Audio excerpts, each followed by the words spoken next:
माननीय सदस्य किसी स्पेसिफिक एरिया या मोटर या किसी लोकेशन के बारे में ये बताएं, यहाँ इस ठेकेदार ने गड़बड़ रखी है, टांग दूंगा उस ठेकेदार को,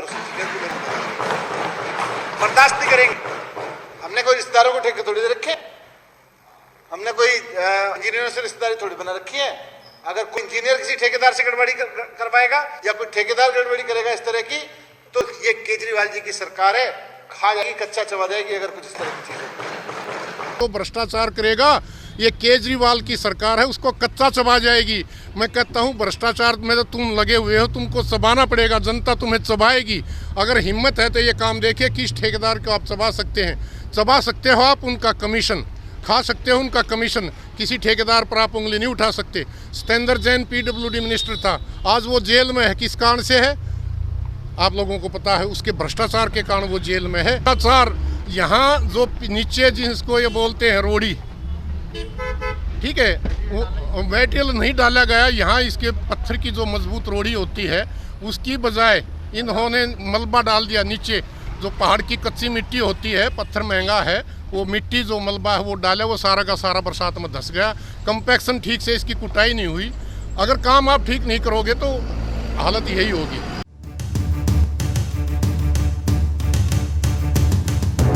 सही सुना आपने, बिल्कुल सही सुना आपने।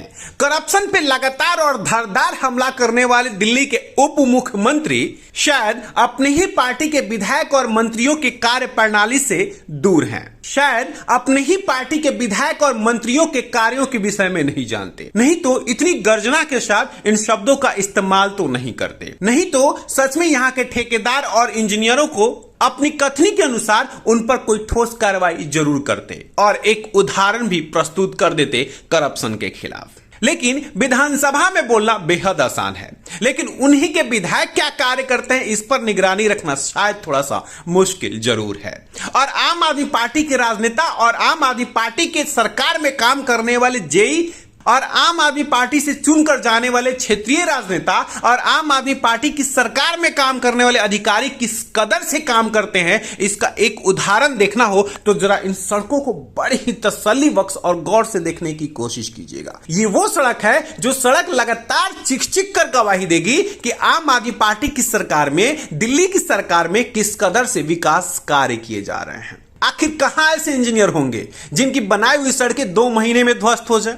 और इस सड़क बनाने वाले ठेकेदार के लिए एक अलग परियोजना की शुरुआत भी करनी चाहिए, क्योंकि बहुत ही कम समय में आपके और हमारे द्वारा दिए गए टैक्स के पैसे को बर्बाद करना भला इस विभाग के इंजीनियर और ठेकेदार से बेहतर कोई नहीं समझ सकता। इतने बड़े काम करने वाले इंजीनियर और ठेकेदार को अगर शाबाशी न दिया जाए तो आपकी और हमारी वो धृष्टता होगी। कमाल के इंजीनियर, कमाल के हैं लोग और कमाल के हैं क्षेत्रीय जनप्रतिनिधि, जिनकी आंखों के सामने लगातार करप्शन पे करप्शन हो रहा है, भ्रष्टाचार पे भ्रष्टाचार हो रहा है, फिर भी बड़ी सिद्धतों के साथ अपनी सफाई में बहुत कुछ कह जाते हैं। इस सड़क से गुजरते हुए तकरीबन कई हजार लोग इस बात को बखूबी समझते होंगे कि मात्र ऐसी कौन सी सड़क हो सकती है जो 2 से 3 महीने के अंदर बने और टूट भी जाए।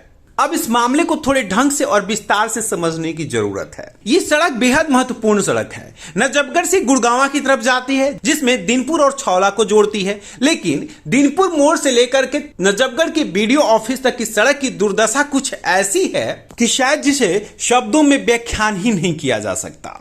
एक पहलू और समझने की कोशिश कीजिए कि 15 अगस्त स्वतंत्रता दिवस समारोह के दौरान मटियाला विधानसभा के विधायक गुलाब सिंह यादव और नजफगढ़ विधानसभा के विधायक कैलाश गहलोत दोनों ही अपने क्षेत्रीय विधानसभा में मौजूद थे और उन्हें उस सड़क की जानकारी भी है। उसके बावजूद भी इन सड़कों को लेकर के वहां के आसपास बसे कॉलोनी के किसी भी निवासी से मुलाकात करने की कोशिश नहीं की गई। इसके विपरीत वहां के स्थानीय लोगों ने इन दोनों विधायकों से मिलने की कोशिश की और इस सड़क निर्माण के दौरान हुए भ्रष्टाचार को लेकर के उनसे शिकायत करने की कोशिश भी की। लेकिन ये विधायक कैसे सुन लें? एक गुजरात के चुनाव प्रचार में बिजी हैं तो दूसरे दिल्ली के मंत्री हैं, और भला ऐसे में इन्हें अपने क्षेत्रीय जनता जनार्दन का दुख कैसे पता होगा।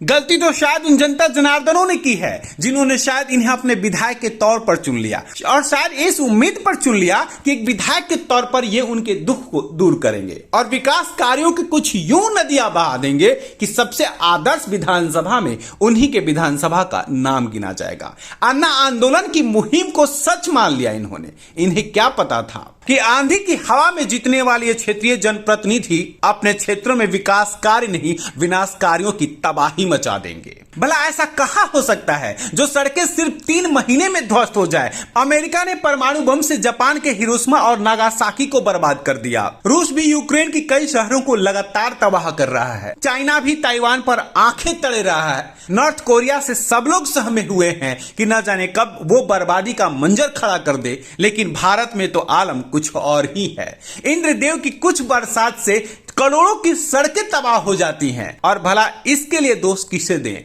इंद्र भगवान को दें या उन क्षेत्रीय विधायकों को दें या उन जेईई और इंजीनियर जैसे शब्दों की उपाधि से गरिमा होने वाले उन अधिकारियों को दें या उस ठेकेदार को दे दें जिसे शायद इस बात की छूट मिली हुई है कि लोकतंत्र है और तुम्हारी आजादी है, क्योंकि लोकतंत्र में सरकार से सवाल पूछे जाते हैं। सावन का महीना भी चला गया जो नजफगढ़ और मटियाला विधानसभा के क्षेत्रीय जनता जनार्दन भगवान शंकर से यह प्रार्थना कर सके कि हे भगवान, कभी तो इन क्षेत्रीय विधायक और उन जेईई ठेकेदार और अधिकारियों के सपने में आकर के उन्हें अपने कर्तव्यों के निर्वाह का आशीर्वाद तो दे देते। जन्माष्टमी का अवसर जरूर आ रहा है, शायद भगवान श्री कृष्ण ये संदेश इन तक जरूर पहुंचा देंगे और इन सड़कों का निर्माण कार्य हो जाएगा।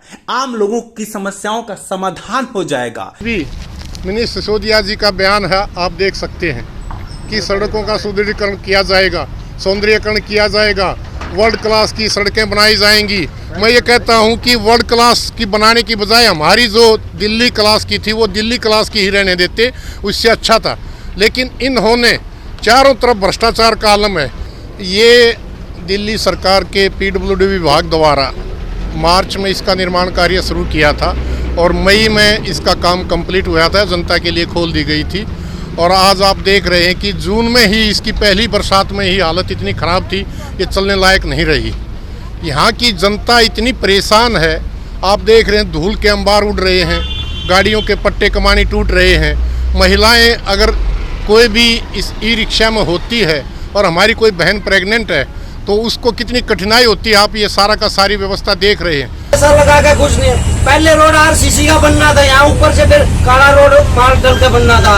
कहीं कोई सुनवाई नहीं इस राज्य में। और एक नितिन गडकरी है जो रोड पे रोड बनाया जा रहा है, यहाँ दिल्ली में कोई काम नहीं हो रहा। कौन खा गया? हमारे सिर्फ रोड नहीं हो रहा, पब्लिक गाड़ी कौन खा गया? पैसा कौन खा गया? पैसा मैनेजमेंट खाएगी, जिसको ठेकेदार खा गया और कौन खा गया। मेरे बच्चे की लड़की जो है बहू है, प्रेग्नेंट थी, मैं रोड से ले गया वहाँ तक ठेका मोड़ ले गया, उसके बाद तबीयत खराब हो गई। जा 1 लाख रुपये लगा मेरा प्राइवेट में, सरकारी में 10,000 रुपये में काम नहीं होता मेरा। 1 लाख लगा, इससे मेरा कौन होगा? मैंने वोट दिया केजरीवाल की।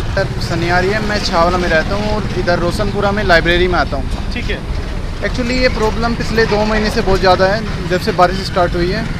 और मेरी रिक्वेस्ट है यहाँ के प्रशासन से कि कुछ बेस्ट कीजिए, क्योंकि इसमें एक्सीडेंट का और थोड़ा कपड़े वपड़े भी ज़्यादा। सड़कें क्या बनाई गई थी? ये बनी थी एक्चुअली, कुछ पोर्शन बना था इसका 40-50%, लेकिन वो पहली बारिश में बिल्कुल टूट गया। और जो आगे आपको धसा हुआ मिलेगा। क्यों टूटी पहली बारिश में? क्या लगता है आपको? उसमें कुछ इशू थे, जैसे कि कुछ या तो पानी भरा होगा या कुछ मटेरियल में कुछ कमी होगी जो मटेरियल लगाया गया है इसमें। ललित गुप्ता। ललित जी क्या कहेंगे? सड़क से डेली आते हैं? हाँ, ये केजरीवाल का मॉडल है, दिल्ली मॉडल जो सिंगापुर पेश करने वाला था। ये सड़क बनी थी या नहीं बनी थी? ये अगले दिन ही टूट गई थी। जिस दिन बनी थी अगले दिन ये खड्डे हो गए थे, 4 बार रिपेयर कर चुके हैं ये।